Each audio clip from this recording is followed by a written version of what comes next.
Hey, in this video we're going to see how your personal opinions can be shaped by the people around you.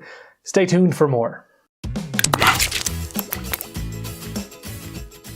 A lot of psychology research is focused on people's opinions, what people like and what people dislike, what people support and what people oppose.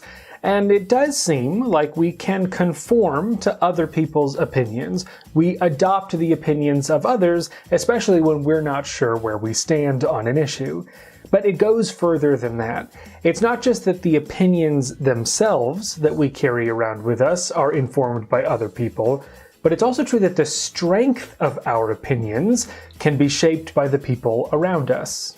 Let's take a second to talk about opinion strength. Now, people talk about having strong opinions all the time, so in a normal everyday situation, that means its own thing. But in psychology, what we really mean when we talk about a strong opinion is an opinion that both guides your behavior and withstands persuasive pressure.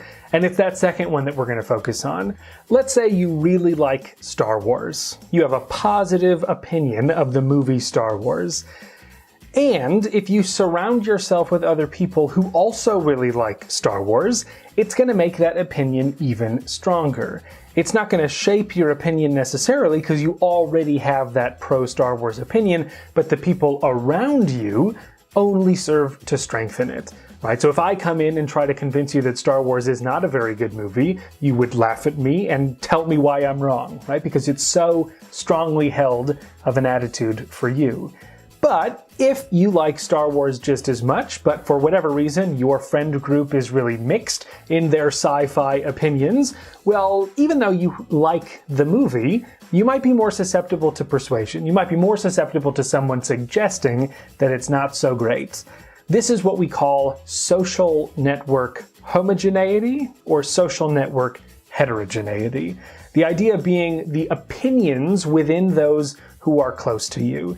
For your friends, your family, what are their opinions like? And are they all the same and the same as yours? Or are they a whole diverse soup of opinions floating in a sea of possible evaluations? One study looked at the power of social network homogeneity by asking people to come up with a list of 7 other people who they're close to and with whom they discuss important issues. It could be friends, family, coworkers, what have you. Then they asked everyone what their opinion of capital punishment was.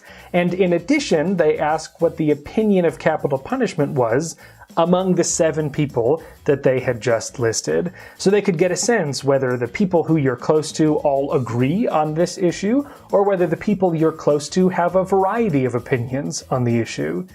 Then they gave everyone a persuasive essay arguing against capital punishment and remeasured their attitudes or opinions afterward to see, did people change their mind when they read a persuasive essay, or did they hold steady to the opinion that they had coming into the experiment? The results showed that social connections matter.